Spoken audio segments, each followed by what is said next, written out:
अगर आपको ये स्टोरी अच्छी लगी हो तो वीडियो को लाइक करें, शेयर करें और हमारी चैनल को सब्सक्राइब करें।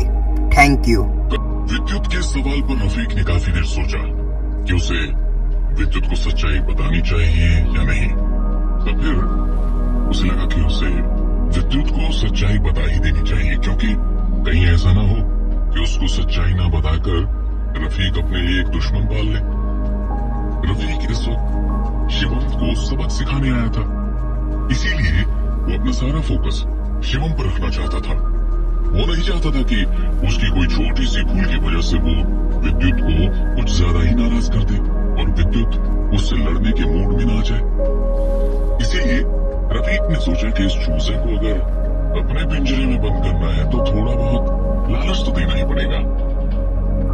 उसने बड़ी ही गंभीरता से विद्युत की तरफ देखा और उसे समझाते हुए कहा,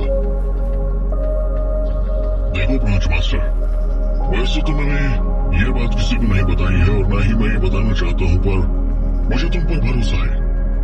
तुमने जो भी काम हमारा सेक्शन में किया है वो काबिले तारीफ है। तो सिर्फ इसीलिए मैं तुम्हें इस सच्चाई के बारे में बता रहा हूँ। दरअसल शिवम पठान खानदान का एक खास हिस्सा है। ये समझ लो पूरी तरह से तो नहीं, पर आधी तरह से वो पठान खानदान का एक रिश्तेदार और सबसे करीबी सदस्य बन चुका है।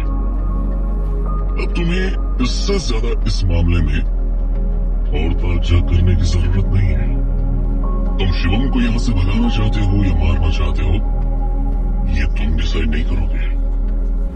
अब शिवम की सारी जिम्मेदारी पठान खानदान की है। जैसा पठान खानदान चाहेगा तुम्हें वैसा ही करना पड़ेगा, समझे?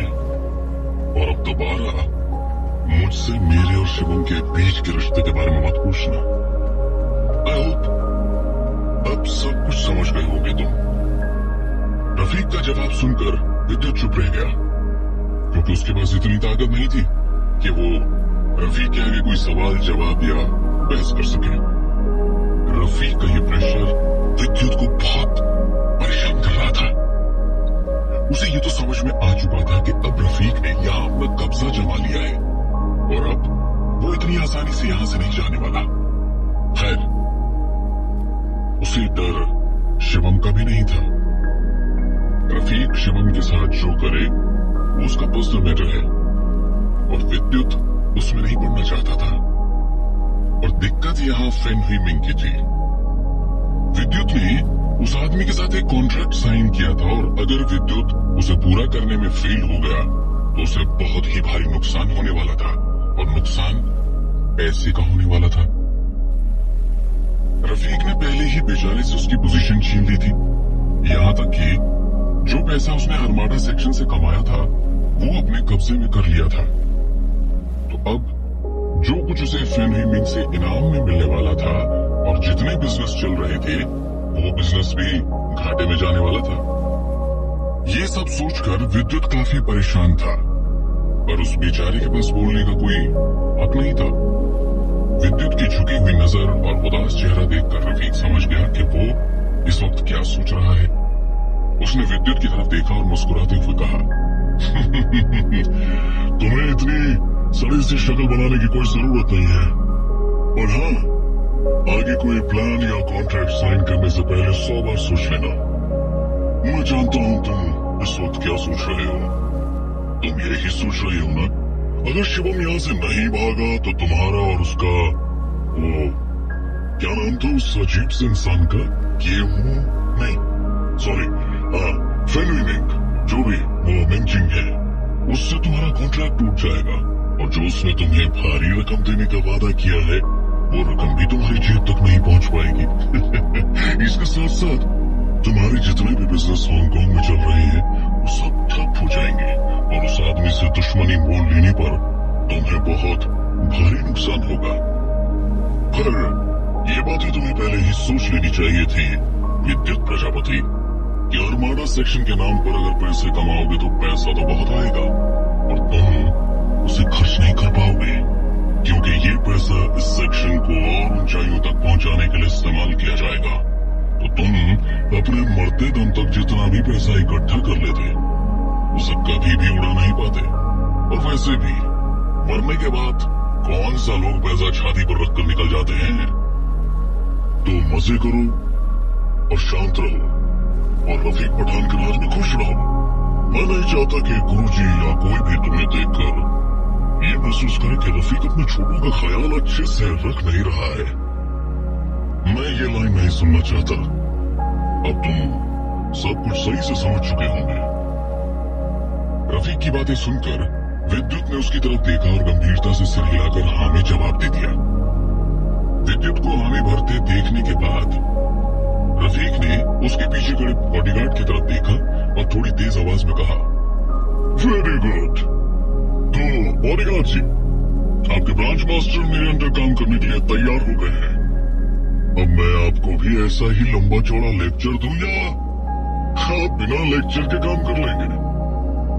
रफीक के सवाल पर उस बॉडीगार्ड ने सर झुकाकर बड़ी ही धीमी आवाज में कहा, लीडर, आपका जो भी हुक्म होगा मुझे मंजूर होगा।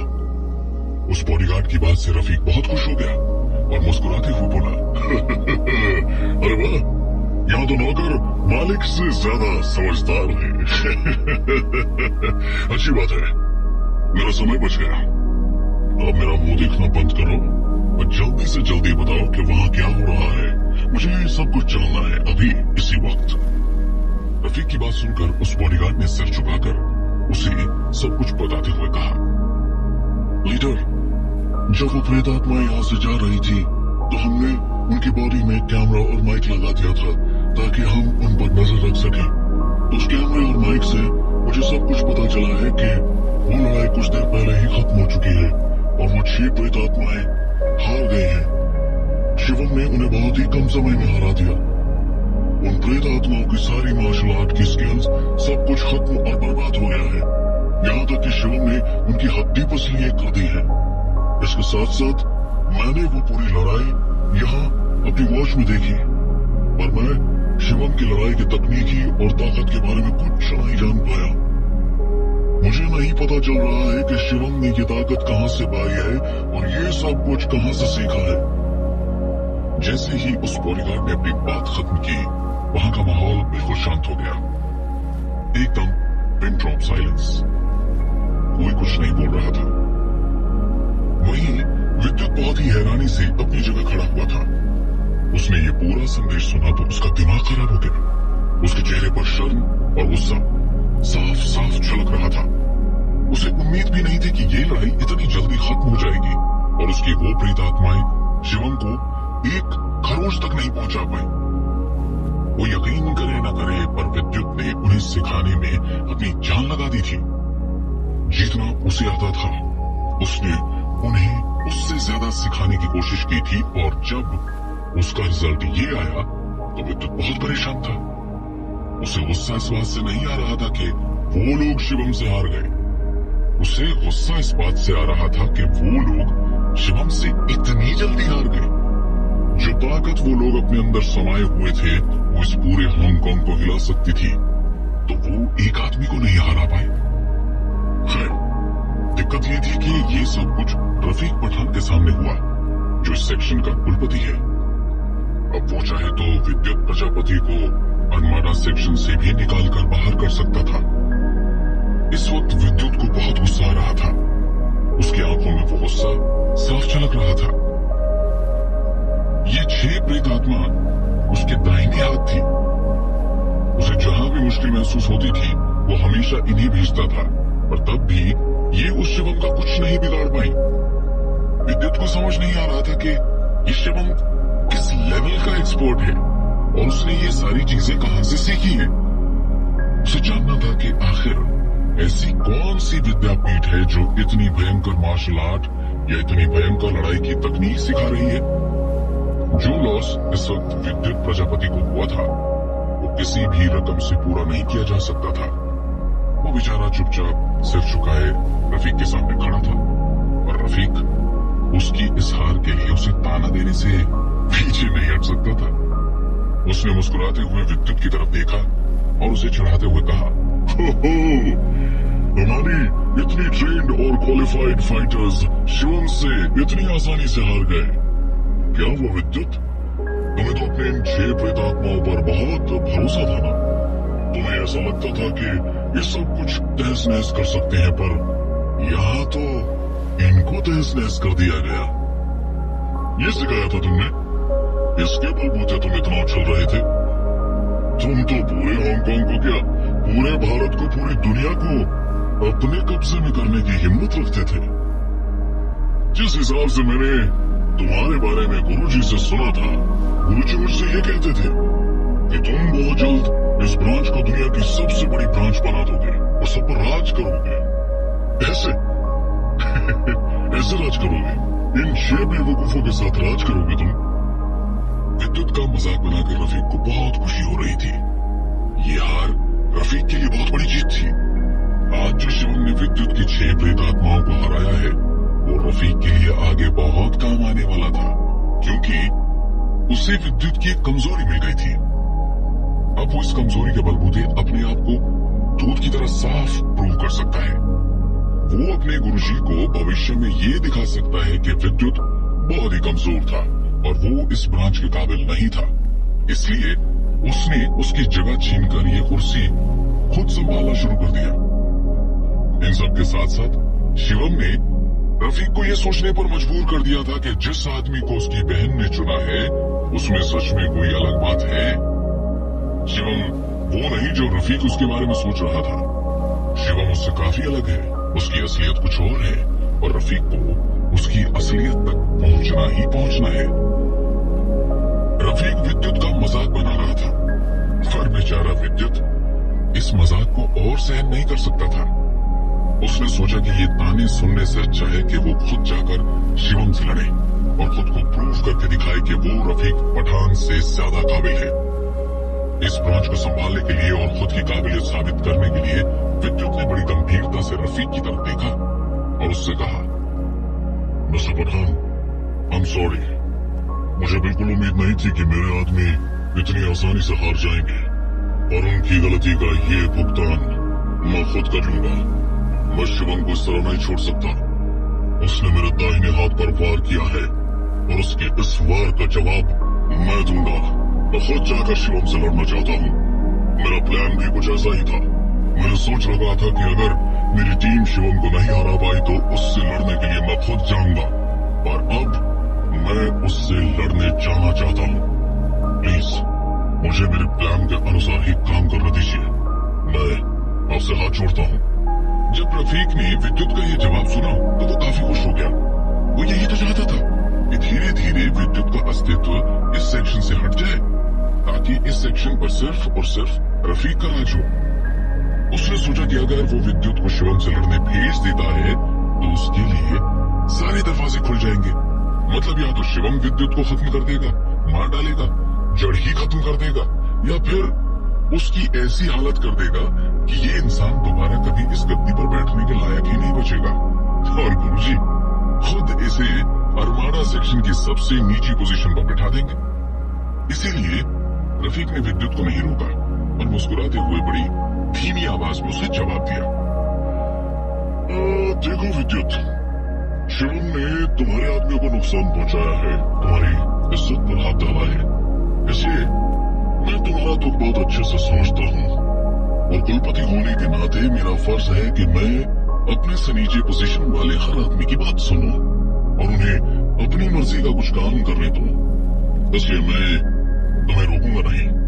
तुम चाहो तो शिवम से लड़ने जा सकते हो, और चाहो तो शांति से बैठकर मेरे प्लान का इंतजार कर सकते हो। सब कुछ तुम्हारे ऊपर है। मैं तुम्हें किसी भी चीज के लिए मना नहीं करना चाहता।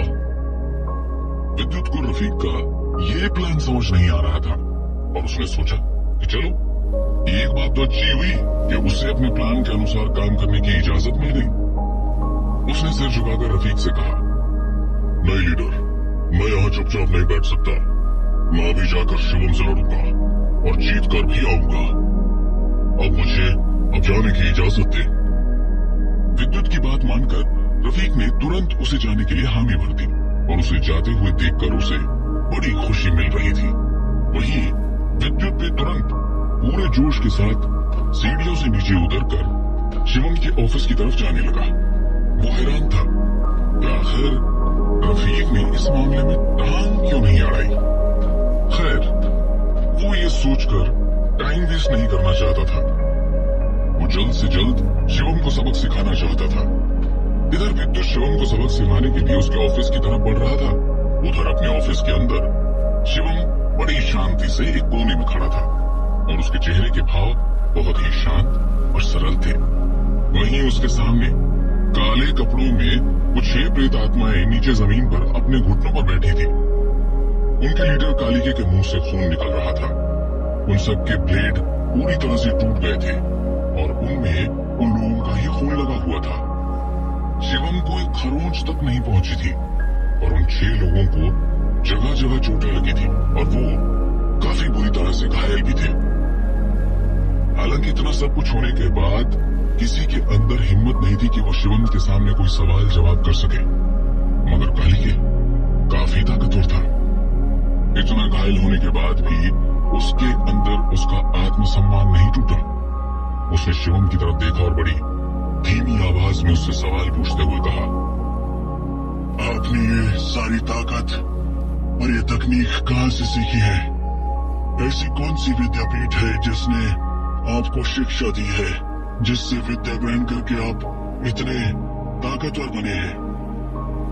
कालिके शिवम की ताकत और रणनीतियों से बहुत ज्यादा प्रभावित था। वो भरोसा ही नहीं कर पा रहा था कि ऐसा इंसान भी दुनिया में हो सकता है जो किसी को पलक झपकते ही मौत दिखा दे। शिवम के लिए उन 6 लोगों को हराना बहुत ही आसान था। इतना आसान जैसे वो किसी छोटे बच्चे के साथ लड़ रहा हो जिसको एक थप्पड़ मारकर वो अपने सामने झुका सकता है। आज तक उन 6 में से किसी एक ने भी कभी ऐसी शक्ति का सामना नहीं किया था, जो दिखने में तो आदमी लगती है पर उसके अंदर न जाने कितने बैलों की, कितने जानवरों की दहाड़ और ताकत समाई हुई है। ऐसा पहली बार हुआ था कि उनके हाथ पैर पर चोट लगी थी और सामने वाला जिंदा खड़ा था, वरना अगर कोई उनके खून का एक बूंद भी बहा देता था तो वो लोग जानवर बनकर उसे चीर फाड़ देते थे। पर आज वो पूरी तरह से टूट चुके थे और शिवम पर एक खरोच भी नहीं आई थी। इसलिए वो सब जानना चाहते थे कि आखिर ये इतना बलशाली कौन है? देवता है, राक्षस है, ताकत है, शक्ति है, क्या है ये आदमी? वो पूरी की पूरी टीम जानना चाहती थी, लेकिन हिम्मत सिर्फ कालिके में थी, क्योंकि कालिके अपने गुरु विद्युत प्रजापति को बहुत मानता था और वो आज यहाँ से बिना कोई जानकारी इकट्ठे किए जाना ही नहीं चाहता था। अब वो हार चुका था, तो ये बात तो साफ थी कि विद्युत उससे बहुत नाराज होगा। और अगर वो विद्युत को शिवम की शक्ति की नींव के बारे में जानकारी देगा तो जरूर विद्युत उसे माफ कर देगा और वो विद्युत की शरण में आगे की ट्रेनिंग लेना शुरू कर देगा। जानकारी के लिए पता होना चाहिए कि कालिके कोई छोटा मोटा आम फाइटर नहीं था। उसके अंदर कई दिव्य शक्तियां थी। उसने ही इन 6 लोगों की टीम को बनाया था और वो खुद विद्युत के पास आगे की कला सीखने आया था। कालिके और उसकी टीम किसी भी आदमी को खत्म करने की हिम्मत रखती थी। उन्हें दावा था कि भारत में और इस हांगकांग में ऐसा कोई है ही नहीं जो उनके सामने डटकर खड़ा हो जाए। जब से वो इस बिजनेस की दुनिया में आए थे, उन्होंने न जाने कितने दुश्मनों को धूल चटाई थी, कितने बड़े बड़े एक्सपर्ट्स को जमीन पर गिराकर खत्म कर दिया था। यहाँ तक कि पूरी की पूरी 100, 150, 250 लोगों की टीम को चुटकी बजाते ही खल्लास कर दिया था। आज तक कभी भी कोई 20 से 25 साल का लड़का उनके सामने नहीं आया था जिसने उन्हें हाथ उठाने का मौका तक नहीं दिया और उन्हें पूरी तरह से तोड़ दिया। वो जानना चाहते थे कि आखिर इसमें कौन सी ऐसी शक्ति है कि ये एक से हटकर दूसरे पर, दूसरे से हटकर तीसरे पर, तीसरे से हटकर चौथे पर पहुंच गया, पर वो उसकी छवि तक नहीं देख पाए। ऐसा कैसे हो सकता है कि कोई आपको मारकर जा रहा है और आपको ये तक पता नहीं चल पा रहा है कि वार किस दिशा से हो रहा है? ये चीज तो असंभव थी। उन 6 लोगों की शक्ल देखकर समझ में आ रहा था कि शिवम ने उनकी इतने सालों की एकता को तोड़ दिया था। उन्हें समझ में आ चुका था कि उनसे भी ताकतवर कोई आदमी है जो उन्हें अच्छी खासी धूल चटा सकता है और वो उसका बाल तक नहीं उखाड़ सकते। अब तो भाई जानना बनता था कि यह आदमी आया कहां से है। शिवम ने कालिके के सवाल का कोई जवाब नहीं दिया, पर फिर भी कालिके ने उससे दोबारा सवाल किया और उसी धीमे लहजे में उसने पूछते हुए कहा, आपने बताया नहीं कि आप किस विद्यापीठ से किस सेक्शन के लिए काम करते हैं, और अगर आप इतने सालों से इस बिजनेस वर्ल्ड या अंडरवर्ल्ड में काम कर रहे थे तो कभी मैंने आपका नाम क्यों नहीं सुना? कौन है आप? जहां तक मैं जानता हूं, शाह खानदान का अंडरवर्ल्ड से कोई खास नाता नहीं है। वो बुरे कामों में फंसते ही नहीं है। तो फिर आपके अंदर इतनी ताकत कहां से आई? आपको देखकर तो साफ पता चल सकता है कि आप अच्छे काम वालों को ठिकाने लगाने के लिए बने ही नहीं हैं। आप उनको ठिकाने लगाने के लिए बने हैं जो इस दुनिया को दर्द देते हैं। मैं सच में जानना चाहता हूं कि आपने ये विद्या कौन से विद्यापीठ से ग्रहण की है? एक नौजवान से हारने के बाद कालिके और उसकी टीम का अंडरवर्ल्ड में कोई नाम नहीं रहने वाला था। हर जगह उनकी थू-थू होने वाली थी कि वो इतनी छोटी उम्र के लड़के से हार गए, तो कम से कम वो एक चीज तो जानकर जाए कि शिवम ने कौन सी विद्यापीठ से ये ट्रेनिंग ली है, ताकि वो भी उसी विद्यापीठ में जाकर इतनी ताकतवर बन सके। शिवम को कालिके का मकसद साफ साफ समझ में आ रहा था कि वो बार बार उससे उसके विद्यापीठ का नाम भी पूछ रहा है, उसकी असलियत क्यों जानना चाहता है। और शिवम ने आज से पहले न कभी किसी योद्धा को अपनी असलियत के बारे में बताया था और न ही वो आज बताने वाला था। उसने बड़ी शांति से मुस्कुराते हुए कालिके की तरफ देखा और धीमी आवाज में कहा, मंजिल से ये नहीं पूछा करते कि उस तक पहुंचने वाला रास्ता कितना कठिन है, बस कोशिश करते रहना चाहिए। मुझे भी वही लगता है कि खुद पर घमंड करने से अच्छा है तुम्हें खुद पर मेहनत करनी चाहिए। बाकी क्या फर्क पड़ता है अगर तुम बरमाडा सेक्शन में हो या किसी और सेक्शन में, तुम्हारे काम अच्छे होने चाहिए, तुम हमेशा जीतोगे। शिवम ने कालिके के सवालों का कोई जवाब नहीं दिया। ये देखकर कालिके को बुरा तो लगा, और शिवम की वो बात उसके सीधे दिल में जाकर चुभी। उसे समझ में आ गया था कि शिवम उसे क्या समझाना चाहता है, पर इस वक्त उसके ऊपर अरमाडा सेक्शन का फर्ज था, इसलिए उसने सिर झुकाकर बड़ी ही धीमी आवाज में दोबारा शिवम को जवाब देते हुए कहा, मैं समझ गया कि आप मुझ तक क्या संदेश पहुंचाना चाहते हैं, और मैं इस बारे में ध्यान भी रखूंगा। और अभी मेरे ऊपर अरमाडा सेक्शन के नमक का फर्ज है, और उस फर्ज को अदा करने के लिए अगर मुझे अपना सर धड़ से अलग करना पड़े तो मैं बेझिझक करवा दूंगा। देखिए मिस्टर शिवम शाह, मैं आपसे बहुत प्यार से पूछ रहा हूँ कि आप मुझे अपनी विद्यापीठ के बारे में बता दें, ताकि मैं यहाँ से जाकर अपने ब्रांच मास्टर को आपकी विद्यापीठ के बारे में आगाह कर सकूं। लेकिन अगर आपने मुझे नहीं बताया तो बेवजह पूरे अरमाडा सेक्शन की टीम को यहाँ आना पड़ेगा और आपसे जबरदस्ती आपकी विद्यापीठ का नाम निकलवाना पड़ेगा। मैं नहीं चाहता कि आप पर ऐसी कोई कार्यवाही की जाए। शिवम ने जरूर उस टीम को हराया था और बुरी तरह से घायल किया था, मगर शिवम के अंदाज से, उसकी बातों से वो लोग काफी प्रभावित थे।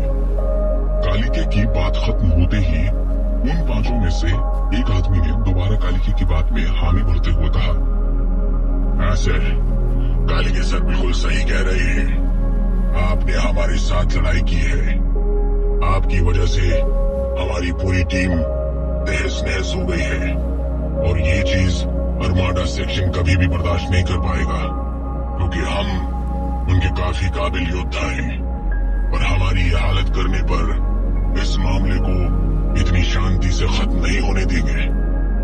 वो आप तक दोबारा पहुंचेंगे और आपको बेवजह तकलीफ पहुंचाएंगे, इसीलिए आप खुद सामने से हमें अपनी विद्यापीठ के बारे में बता दीजिए।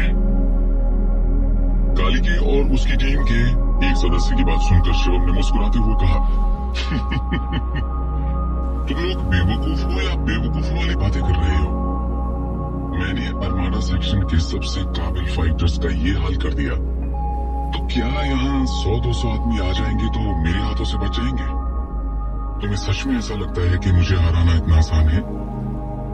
पहली बात, मेरी तुम लोगों से कोई खास दुश्मनी नहीं थी, और न ही मैं अरमाडा सेक्शन के कामों के बीच में आना चाहता था।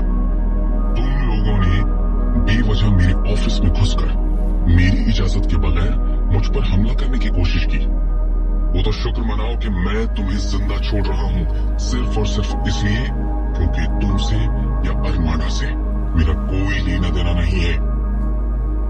क्या शिवम और कालिके की ये बहस आगे चलती रहेगी? क्या होगा जब शिवम का सामना विद्युत प्रजापति से होगा? क्या कालिके शिवम से प्रभावित होकर विद्युत के खिलाफ जा सकता है?